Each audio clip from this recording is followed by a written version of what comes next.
In 3.24, I designed a Shield Crush Raider on a budget for less than 10 divines, which was able to clear tier 17 maps. But for some reason, GGG decided to remove Raider from the game. So in order to continue this journey of a budget Shield Crush build, I've had to look elsewhere. After a lot of testing, I've ended up with Slayer. I will try here in the beginning of the video to break down and explain why I've chosen this class. Here in the background, you can see some footage of a tier 16 map. There's a delirium mirror going on. The character, I just put it together in standard. It's not super strong, but you get the point. Like, you can see the clear of it and the area of the Shield Crush. But for the build requirements, it of course has to be a league starter, otherwise it wouldn't make any sense to make this video. I want the character to be immune to elemental ailments, as well as stun immune. I want a decent amount of armor and evasion to get some natural tankiness from there. Spell suppression is way too important in the end game to pass up on, so I'll want 100% spell suppression eventually, or at least very close to it. Block and spell block comes naturally due to the use of Emperor's Vigilance as shield. And then endurance charges. They are super buffed this league because now they not only gives physical damage reduction, they also give elemental damage reduction per charge that you have. So these are some of the things that I wanted to check. And then of course the build also has to be able to handle tier 17 maps because that's the hardest content in the game, and well, I want to play the entire game. But let's look at Slayer, and this is the Ascendancy nodes and what order I would take them in. Impact is the first one because it solves accuracy. It gives some AoE and also more melee damage based on proximity. Super strong. Brutal Fervor is whenever you hit something you get overleech, which is kind of like having a healing potion running on you all the time, and on top of that you take reduced damage while you are leeching.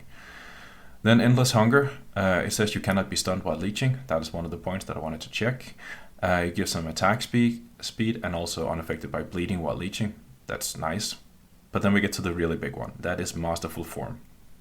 Masterful Form is the best node on Slayer because it makes your maximum endurance charges equal to your maximum frenzy charges. And you get +1 to maximum frenzy charges from it. This is an absolute cornerstone of the build. I'll get back to this in a minute. But first, let's look at Shield Crush. The gem itself has been buffed about 60%, just numerically. That is of course nice, but because Raider is no longer available, these 60% increase will be partially eaten up by Slayer in order to cover some of the weak points of the class. Here's some key pieces. The build revolves around the interaction between Emperor's Vigilance and Seething Fury. Shield Crush only has a 5% base crit chance, which is way too low to scale. But if you have a lot of energy shield on your shield, Seething Fury increases your base crit chance and makes it a lot easier to scale. Additionally, Emperor's Vigilance has been buffed because quality has now been changed from being additive to multiplicative, meaning the shield has probably around 15 to 19% more armor and energy shield, which in turn scales the damage of Shield Crush, but also increases the effect of Seething Fury. And then I've listed Bringer of Rain because it's a cheap way to get a 6-7 link setup going once you start going into maps, and you can use it all the way up to red maps. That's perfectly fine. And then I've shown here the Princess, which is an example of a stat stick, which is a weapon you use, well, you just hold it and then it scales your offhand damage. So you don't really use it, you just have it. Then we get to the big point, and that is Ralakesh Impatience. These boots are chase uniques and they will be expensive on League Start. There's no way around it, they're just too good. The reason why they are so good is that you count as always having your maximum amount of charges, meaning you get the maximum benefit of those. So it's fairly easy to get 8 maximum frenzy charges, and then because Masterful Form translates that into endurance charges as well, we will be running around with 8 endurance and 8 frenzy charges all the time. Frenzy charges gives you increased attack speed as well as more global damage, which is amazing. And then endurance charges gives you 4% physical damage reduction per charge. Add in 8 of those, that's 32% physical damage reduction. And now the same thing applies to elemental damage as well, because each charge gives you 4% elemental damage reduction. So the interaction between Ralakesh and Masterful Form is an amazing defensive layer. Additionally, when you look at Arn's Anguish, it says that you can no longer gain endurance charges. But that doesn't matter because we always count as being on maximum. So instead we will gain brutal charges whenever we would gain an endurance charge. Each brutal charge roughly translates into 6% more damage. So getting 8 of those will be 48% more damage. That is more than an extra link to your main skill, and it's super strong. The build additionally is very cheap, and it has some good numbers. It has armor, maximum life, and fire resist. It's also, because it's cheap, you can get corrupted versions of it with a good implicit for you. Lastly, I've shown Duresa's Defiance. I'm not sure the build can sustain it, but it is a way to guarantee that you get endurance charges, which will then be brutal charges, but I'm not sure that you can use it really, but I still listed it. Then for mobility, Slayer is a lot slower than Raider, but one of the ways you can overcome that is by using a shield charge. Here in the background you can see it's actually a Trickster. It was one of the classes that I tested for other versions of Shield Crush, and this is just within the campaign, and you can see how quick the character is moving. It takes a little time to get used to shield charge, but you can see it's actually clearing quite well. And then whenever something doesn't die from the shield charge, you can just stand still and use Shield Crush to end the monster's life. This was a quick run through of the initial part, and now let's move on to the real use of the build guide, that is the path of buildings. Okay, let's take a look at the path of buildings. This is the first one. It's pretty much a shoestring budget, and I've placed the character at level 90. The damage is okay, 3.4 million, some decent EHP.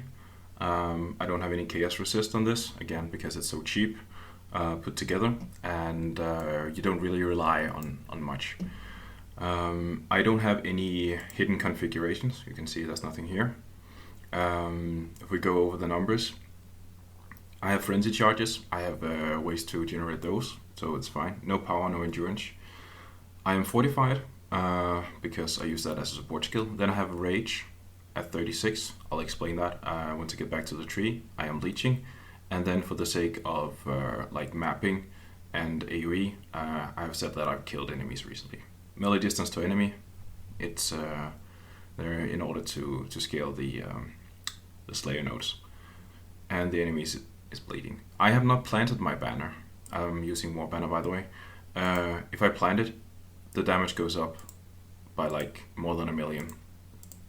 I don't run with that all the time, and also I'm using Guardian Pinnacle bosses as a measure point at level 83.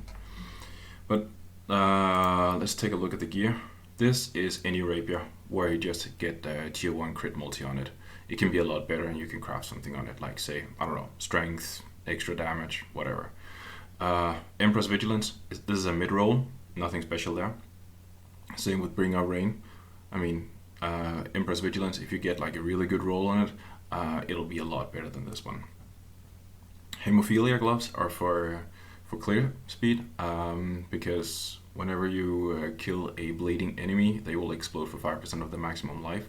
It also gives you 25% chance to cause bleeding.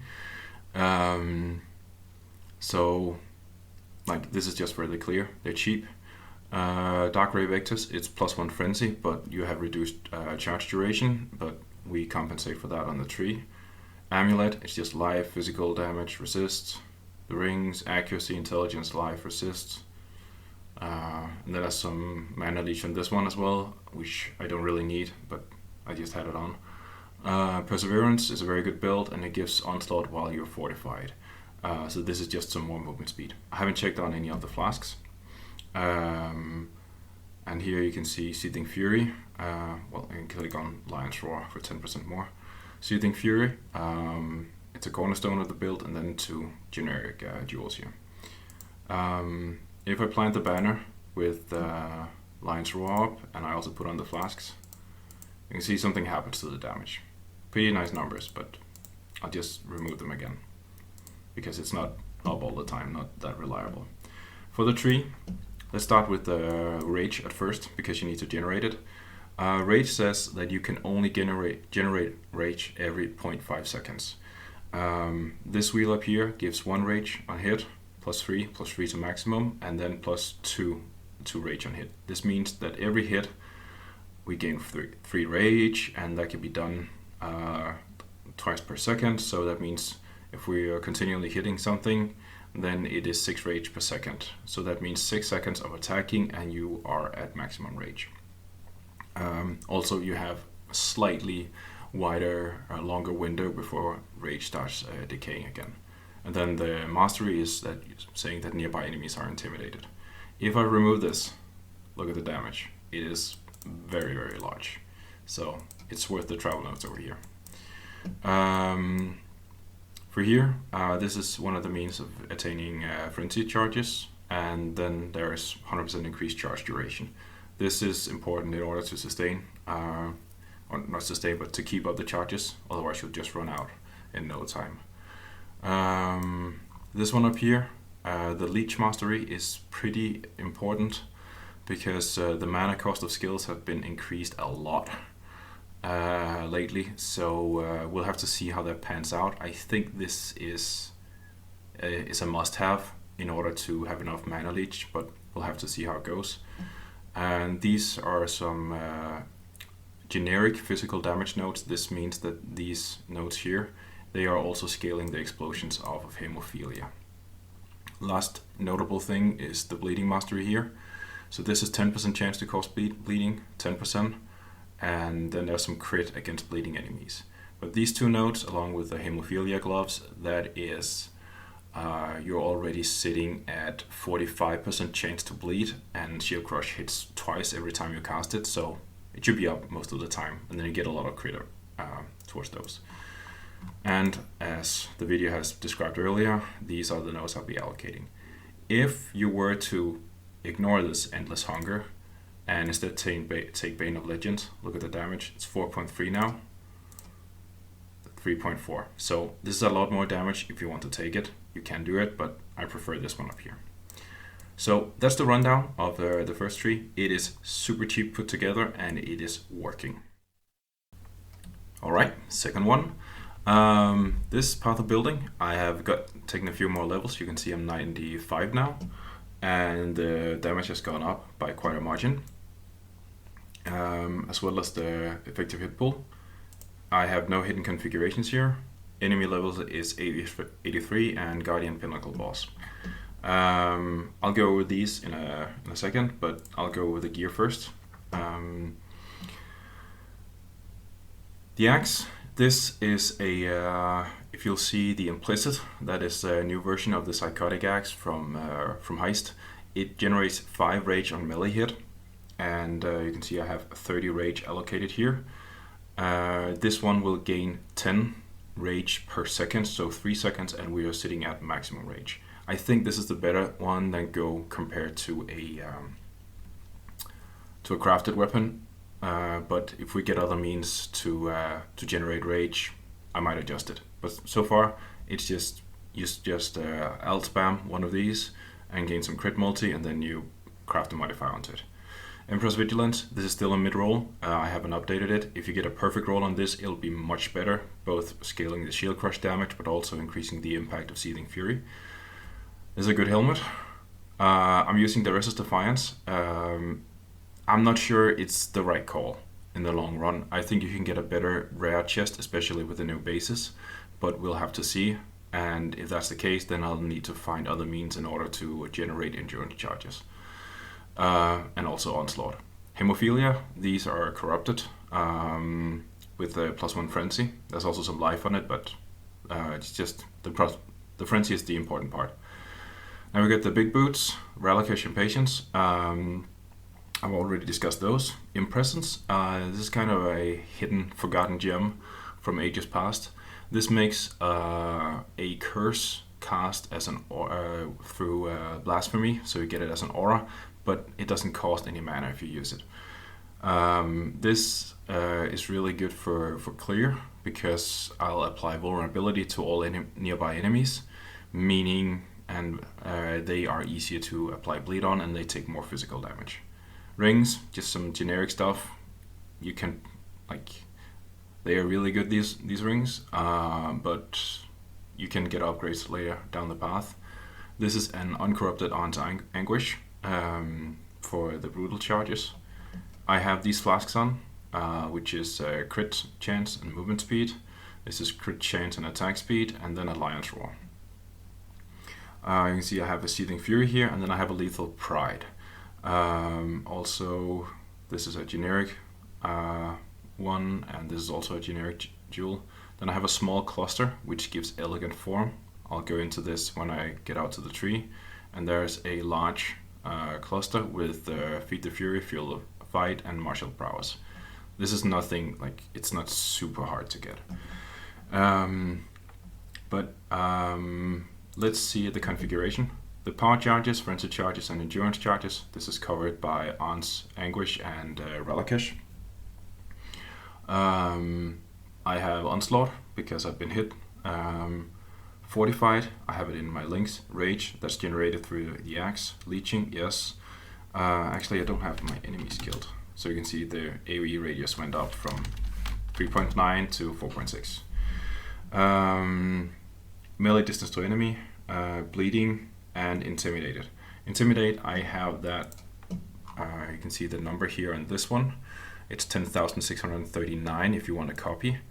You get crit multi, reduced damage from crits, reduced enemy stun threshold, increased physical damage, melee crit chance, increased armor, melee crit multi, increased melee crit chance, and chance to intimidate enemies on hit over here.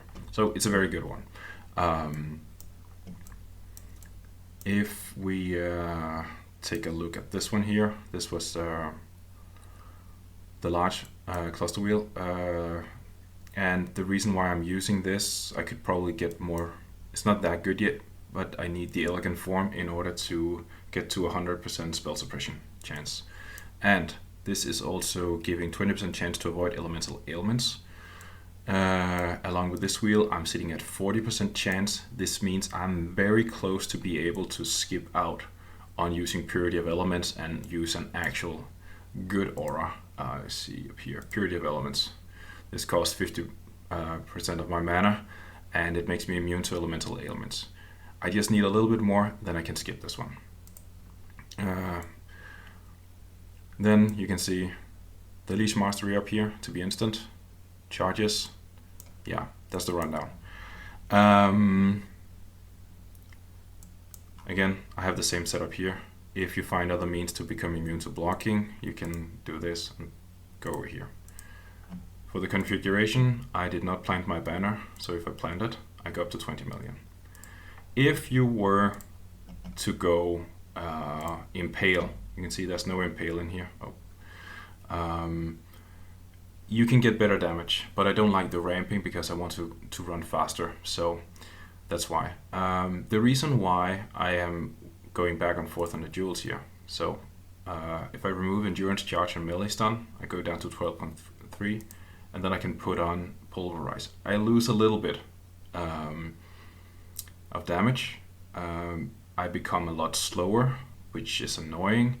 But the AoE goes up. You can see it's 5.1 now. So if I remove this, it goes down to 4.6. I'm not sure it's needed, but it's something worth considering. This is where I'm at right now. There is a lot of room for improvement still, and the numbers are looking good. The EHP is fine. Need to fix the chaos resist. So there's still a lot of potential left here. But overall, the build is working. It'll get really far into the end game, and once I start messing around a bit more, I will, of course, come up with an update to the build. But so far, I'm confident about this. The numbers are looking good, and well, let's see how the league goes. So, leveling. almost forgot. I propose using frost blades for the early stages with the two-handed weapon. If you link Ancestral Call and faster attacks, the clear is going to be very, very good. And then keep Double Strike as a backup for bosses because it has better single target. Then level 30 plus, you can go for Shield Crush. Now the AoE is getting better, and Shield Charge is going to speed up your leveling process a lot. The reason why I say level 30 is Shield Crush scales off of their damage numbers off of your shield, meaning there are some numbers that are important to look at. If you look at the numbers here, there's a huge spike when using Reinforced Tower Shield. This icon here, or this visual here, is the highest armor base we currently have in the game. So you can see it goes from 173 to 260 max. This is huge. And then the later levels, you have to get up to level 43 before you actually get a higher base value than you get at level 30. So get one of these shields and then just try and craft it with an alteration and get some increased armor on it, then you're going to be really good. Same applies when you get to level 51, again 437. It takes a long time before you actually catch up to it. If you have a Regal Orb and craft a Girded Tower Shield, you can get way above 1k easily. You just throw like a stack of alterations at something and then you apply a Regal Orb and then you craft the remaining defense. There's something similar going on with shields. If you're really lucky, you can get a Painted Buckle early on and then you can go Shield Crush earlier, but you can see this base has better values. It's not as spiky as the armor shields, but then you get the movement speed. So that was a little entry note. This is the leveling tree, and I'll just break it down here so we can start and then follow along. So for the first few levels, I'll take these because they are better than the attack speed ones over here, to master the arena and then Art of the Gladiator. And I'll take the two-handed notes here. This is the first step. From here on, I'll pass down here to get the mana leech, because now we can start using a lot of auras. Then I take Weathered Hunter over here and make sure I have a lot of accuracy. This one here. And then I can take Precise Technique. We don't deal a lot of crit strikes early on, so this is a huge upside. From here on, go back to the two-handed ones. You can see at level 23, we still have a little time to go. Go down here and then take the physical notes over here. Now we're level 32, which means we can actually start switching the build, and because we have gold available, we can just take some of these nodes and reallocate them. If you have a good shield at this point, you can switch, otherwise go a little bit further. But if you have a shield, you take these nodes here, you kill these. You can take these down here, and this is where I would start going over here, and I would take the rage nodes. So we just build those, and then you get Intimidate. These are the first steps. And now you get into a little bit of a, I don't know, it gets a little slower here. You could take the maximum fortification stacks and just take the mastery, so you gain melee hits fortify, so that allows you to use a better support gem than fortify. Oh, these shouldn't be on. But here at level 48, we of course have the first one, and we're getting close to the second. From here on, I would start pathing this way. It seems a little counterintuitive, but it makes it cheaper to respec later on. Level 54, now we're running second lap, take Brutal Fervor. And then go up here, take this one, get Leech's Instant, and recover 2 on kill. These are major improvements to the build, so now you don't need this one anymore. You can also take these nodes here if you want some more some more auras. We're getting close to level 67, that is where things start changing a lot. You can take these nodes here, now we're at level 65, take this one up here so we have a little bit more movement speed. And now, if you have Impress Vigilance along with Seething Fury, this is the time to drop Precise Technique and go crit. If you do that, you scale these nodes down here, and then you kill all of these up here. Then you would probably take this one first here for some more attack damage. Still, we have 7 points to go up here. I'll probably take this one over here. And now it is time to start going into frenzy charges here and increased charge duration. Again, we're back at level 67 now, and this is the tree I would go into maps with. So I hope it makes some sense, and also like an honorable mention, like it kind of looks like a boat, and since we finally have a boat league, I kind of had to mention that. Bad humor, sorry, not sorry. But I hope this gives some meaning, and if you consider running Shield Crush as a league starter, I hope it will give you a really good experience and get you ahead. So thanks for watching this long. I hope it was at least partly enlightening or a little bit entertaining, and if I'm completely wrong or you have some upgrades, well, come back and feel free to drop a comment or two. I'll be working a lot on the build during the league to try and push it as far as I can, and hopefully it'll turn out to be a really good one. So thanks again for watching, and have a good one.